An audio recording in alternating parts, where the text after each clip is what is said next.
Bus ഇരുന്ന് പഠിക്കും. കിട്ടുന്ന കുറച്ച് സമയത്താണ് പഠിക്കുന്നത്. 8 മാസം ആയപ്പോഴാണ് ഞാൻ ലിസ്റ്റ് വന്നത്. ഒരിക്കലും ഞാൻ പ്രതീക്ഷിച്ചില്ല. എക്സ്ട്രാ ജീനിയസ് ആയിട്ട് പഠിക്കുന്ന ഒരാളൊന്നും അല്ല. അവിടുത്തെ ആ പാറ്റേൺ ഫോളോ ചെയ്ത് പോയത് കൊണ്ടാണ്.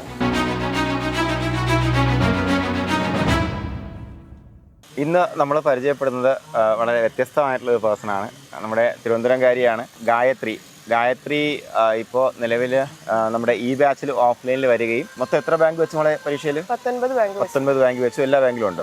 എല്ലാ ബാങ്കിലും റാങ്ക് ലിസ്റ്റ് വരികയും എത്ര സ്ഥലത്ത് ഇന്റർവ്യൂ അറ്റൻഡ് ചെയ്തു? 11 ബാങ്ക് അറ്റൻഡ് ചെയ്തു. 1ാം റാങ്ക് ഏത് ബാങ്കിലാണ്? കാലിക്കറ്റ് സിറ്റി, കോഴിക്കോട്. കാലിക്കറ്റ് സിറ്റി ബാങ്കിൽ 1ാം റാങ്കിലേക്ക് വരികയും ചെയ്യുന്നതാണ്. അപ്പോൾ നമുക്ക് CSE പരീക്ഷ എഴുതുമ്പോഴത്തേക്കും പലരുടെയും മനസ്സിലുണ്ടാകുന്ന ഒരു സംശയം എന്ന് പറയുമ്പോഴത്തേക്കും നമ്മൾ അടുത്തുള്ള സ്ഥലത്ത് മാത്രമല്ലേ കിട്ടുള്ളൂ, അല്ലെങ്കിൽ എല്ലായിടത്തും. ഇപ്പോൾ നമുക്ക് തിരുവനന്തപുരംകാരി കോഴിക്കോടത്തെ സർവീസ് സഹകരണ ബാങ്കിൽ 1ാം റാങ്കിൽ വന്ന് നിൽക്കുന്ന ഒരു സിനാറിയോ ആണ്. ജോയിൻ ചെയ്യുന്നുണ്ടോ? ചെയ്യണം. ഓക്കെ. അപ്പോൾ അതിന് താഴെ നമുക്ക് ഇടയ്ക്കൂറുണ്ട്. പിന്നെ വേറെ എവിടെയൊക്കെ ഉണ്ട്? ചങ്ങനാശ്ശേരിയിൽ എത്രാമത്തെ റാങ്കാണ്? 3ാമത്തെ റാങ്കാണുള്ളത്. അപ്പോൾ അഡ്വൈസ് വരുമെന്ന് പറഞ്ഞിരിക്കുന്നത് എവിടേക്ക് നോക്കാണ്? എടക്കോടുന്ന് വരുമെന്ന് പറഞ്ഞിട്ടുണ്ട്. അപ്പോൾ അത് വരുമ്പോഴത്തേക്കും നമുക്ക് ഇങ്ങോട്ട് വരാമെന്നുള്ളതാണ്. അപ്പോൾ ഇടയ്ക്കോട് അകലം ഉണ്ടോ നമ്മളെ വീടുമായിട്ട്? ഇല്ല, എനിക്ക് 40 മിനിറ്റ് ദൂരമാണുള്ളത്. ഓക്കെ. എന്തായാലും മെച്ചപ്പെട്ട ഓപ്പർച്യൂണിറ്റിക്ക് വേണ്ടി ഇനിയും പഠിക്കണം. ഓക്കെ മോളെ, നമുക്ക് സാഹചര്യം വന്നിട്ട് മെമ്മറബിൾ ആയിട്ടുള്ള ഒരു നെഗറ്റീവായിട്ടുള്ള പോസിറ്റീവ് പറഞ്ഞു. നെഗറ്റീവായിട്ടൊന്നും ഉണ്ടായില്ല. എല്ലാം ഇല്ല. ഇല്ല അടി വായിക്കണ കേട്ടിട്ടുണ്ടോ?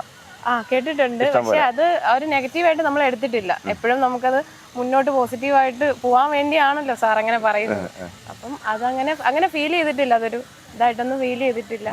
മെമ്മറബിൾ എന്ന് പറയുന്നത് നല്ല മെന്റർഷിപ്പും മോഡൽ എക്സാംസ് ആണ്. ഞങ്ങൾ ഡെയിലി ഉള്ള മോഡൽ എക്സാംസിന്റെ ഒരു ബേസിൽ നമ്മൾ അതുമൊക്കെ പാറ്റേൺ ഇങ്ങനെ പോയത് കൊണ്ട് അത്രയും ഇമ്പ്രൂവ് ചെയ്യാൻ ശ്രമിച്ചു. ക്ലാസ്സിനെ കുറിച്ച് ഇവരുടെ ആരുടെയും ചോദിച്ചാൽ പ്രത്യേകിച്ചൊന്നും പറയാനില്ല. കാരണം അത് ആൾറെഡി പ്രൂവൺ ആണ്. നമുക്ക് പ്രൊവൈഡ് ചെയ്യുന്ന ക്ലാസ് ആണെന്നുണ്ടെങ്കിലും നോട്ട്സ് ആണെന്നുണ്ടെങ്കിലും അതിൻ്റെ പിന്നിൽ വർക്ക് ചെയ്യുന്ന നിങ്ങൾ പലപ്പോഴും നമ്മൾ മെൻഷൻ ചെയ്യാൻ വിട്ടുപോകുന്ന, അല്ലെങ്കിൽ നിങ്ങൾ അറിയാതെ പോകുന്ന ഒരു ഗ്രൂപ്പ് എന്ന് പറയുമ്പോഴത്തേക്ക് നമ്മുടെ റിസർച്ച് ടീമിലുള്ള ആൾക്കാരാണ്. അവർ ആണ് നിരന്തരം ഇവർക്ക് വേണ്ടി കഷ്ടപ്പെടുന്നത്.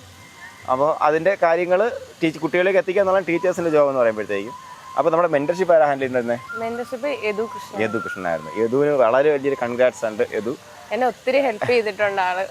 അതെ, എങ്ങനെ പഠിക്കണം എങ്ങനെയൊക്കെ എന്ന് പറഞ്ഞാൽ ഒത്തിരി എന്നെ ഹെൽപ്പ് ചെയ്തിട്ടുണ്ട്. ഓക്കെ. അപ്പോൾ അത് ഇത് മാത്രമല്ല, ഓരോ മെൻറ്റേഴ്സിൻ്റെ രശ്മി ആവട്ടെ ബാക്കിയുള്ള ആൾക്കാരാവട്ടെ ഓരോരുത്തരുടെയും വിജയമാണ് ഈ ഒരു ബാച്ചിൽ നിന്ന് ഇത്രയും പേര് ഓഫ്ലൈൻ പരീക്ഷ ബാച്ചിൽ നിന്ന് ഇത്രയും പേര് ഒറ്റയടിക്ക് പരീക്ഷ വഴി ജോലിയിലേക്ക് വരിക എന്ന് പറയുമ്പോഴത്തേക്കും അത് ആ ഒരു സിസ്റ്റത്തിൻ്റെ ഒരു വിജയം കൂടെയാണ്. നമ്മുടെ ഉദ്യോഗാർത്ഥികളുടെ ഹാർഡ് വർക്കിൻ്റെ വിജയമാണ്.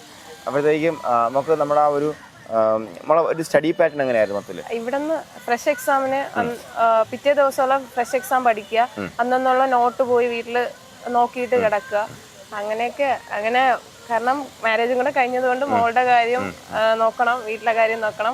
ഇതെല്ലാം കൂടെ കഴിഞ്ഞ് കിട്ടുന്ന കുറച്ച് സമയത്താണ് പഠിക്കുന്നത്.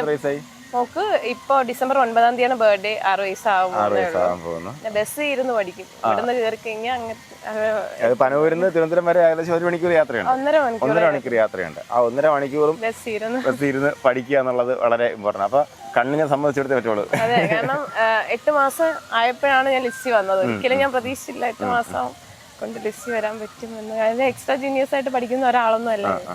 അവിടുത്തെ ആ പാറ്റേൺ ഫോളോ ചെയ്ത് പോയത് കൊണ്ടാണ് ആ ഒരു ഇതിലേക്ക് വരാൻ പറ്റിയെന്നുള്ളതാണ്. ഓക്കെ. അപ്പോൾ നിങ്ങൾ ചെയ്യേണ്ടത് ഇത്ര മാത്രമാണ്. നിങ്ങൾ സിസ്റ്റം ഫോളോ ചെയ്യുക. എല്ലാവരും എന്താണോ നമ്മൾ സിസ്റ്റം പറയുന്നത് അത് ചെയ്യുക. അത് ചെയ്യാത്ത ആൾക്കാർ അതുപോലെ ഈ പറഞ്ഞ പോലെ നമ്മൾ വീക്കിലി എക്സാമിനേഷനൊക്കെ നമ്മൾ കഴിയുമ്പോഴത്തേക്കും ഉറപ്പായിട്ട് ഫോഴ്സ് ചെയ്യും. കാര്യം എന്ന് പറയുമ്പോഴത്തേക്കും നിങ്ങൾക്കൊരു കോളേജിലേക്കല്ല നിങ്ങൾ വരുന്നത്. നിങ്ങൾ വരുന്നത് കോച്ചിങ് ഇൻസ്റ്റിറ്റ്യൂട്ടിലേക്കാണ്. കോച്ചിങ് എന്ന് പറയുമ്പോഴത്തേക്കും എപ്പോഴും ടീച്ചിങ്ങിനേക്കാളും അതിൻ്റെ ഒരു 3-4 മടങ്ങ് അപ്പം നിന്നാൽ മാത്രമേ നിങ്ങളെ കോമ്പറ്റീറ്റീവ് എക്സാമിനേഷൻ ഫ്രണ്ട് എത്തിക്കാൻ പറ്റത്തുള്ളൂ. അപ്പോൾ അതിൻ്റെ ഭാഗമായിട്ട് ഉണ്ടാകുന്ന എല്ലാ പ്രഷറും നിങ്ങൾക്ക് അവിടെ ഉണ്ടാകും. പ്രഷർ കുക്കർ തന്നെയാണ്. കാരണം നമ്മൾ ഒരു 8 മാസം കൊണ്ട് നമ്മുടെ ലൈഫ് സെറ്റിൽമെൻറ്റിനുള്ളൊരു ജോലിയിലേക്കാണ് നമ്മൾ പോകുന്നത്. അപ്പോൾ ആ ഒരു സീരിയസ്നെസ് എല്ലാവർക്കും വേണം. അതുള്ള ആൾക്കാർ മാത്രമാണ് ഓഫ്ലൈൻ ക്ലാസ്സിലേക്ക് വരേണ്ടത്. ഓൺലൈൻ ക്ലാസ്സിൽ വരികയാണെന്നുണ്ടെങ്കിൽ അത് നിങ്ങൾക്ക് യൂസ്ഫുൾ ആക്കാൻ പറ്റും. അതായത് നമുക്ക് ആ ഒരു സിസ്റ്റം ഫോളോ ചെയ്യുന്ന ആൾക്കാർ ഓൺലൈൻ ക്ലാസ് യൂസ്ഫുൾ ആക്കാൻ പറ്റും. ഓഫ്ലൈൻ പറഞ്ഞ നിർബന്ധമൊന്നുമില്ല. ഓഫ്ലൈൻ ക്ലാസ്സിൽ വരുന്ന ആൾക്കാരെ സംബന്ധിച്ചോളം നിങ്ങൾ ഈ പറഞ്ഞ കുറേ കൺസ്ട്രക്ഷൻസും കൂടെ മെയിൻറ്റെയിൻ ചെയ്യാൻ വേണ്ടിയിട്ട്, അതായത് ഒരു ദിവസത്തെ ക്ലാസ് കഴിഞ്ഞാൽ അതുമായി ബന്ധപ്പെടുത്തിയിട്ടുള്ള ഡെയിലി എക്സാമിനേഷൻ കൃത്യമായിട്ട് പെർഫോം ചെയ്യണം. അതുപോലെ വീക്കിലി എക്സാമിനേഷൻ ഒരാഴ്ച കഴിഞ്ഞിട്ടുള്ള ടോപ്പിക്കിൽ പെർഫോം ചെയ്തേ മതിയാകത്തുള്ളൂ. ഇല്ലാന്നുണ്ടെങ്കിൽ ചോദ്യങ്ങൾ വരും, ആ ചോദ്യങ്ങൾ ആൻസർ ചെയ്യേണ്ടി വരും നിങ്ങൾ. അതുപോലെ മന്ത്ലി ആയിട്ട് വരുന്ന എക്സാമിനേഷന് അതുവരെയുള്ള സംഭവം റിവൈസ് ചെയ്ത് പെർഫോം ചെയ്യണം. പിന്നെ ബാക്കിയുള്ള കാര്യങ്ങളൊക്കെ ഒരുപാട് കാര്യങ്ങളുണ്ട്. കാരണം നമുക്ക് 30 ഡേ ചാലഞ്ച് അടക്കമുള്ള എല്ലാ കാര്യങ്ങളുമുണ്ട്. അതെല്ലാം ചെയ്ത് വരുമ്പോൾ നിങ്ങൾ ഓട്ടോമാറ്റിക്കായിട്ട് റിസൾട്ടിലേക്ക് വന്ന് വീഴും, അല്ലെങ്കിൽ ആ രീതിക്ക് മോൾഡായിട്ട് വരും. അതാണ് സംഭവിക്കുന്നത്. അപ്പോൾ അതിൽ വളരെ വലിയൊരു എക്സാമ്പിളാണ് ഗായത്രിയുടെ ഒരു എക്സ്പീരിയൻസ് പറയാൻ പറ്റും. ആദ്യത്തെ ഒപ്പിട്ടെങ്കിലും ഗായത്രി പഠിത്തം നിർത്തിയിട്ടില്ല. നിർത്തിയാടി? ഇല്ല.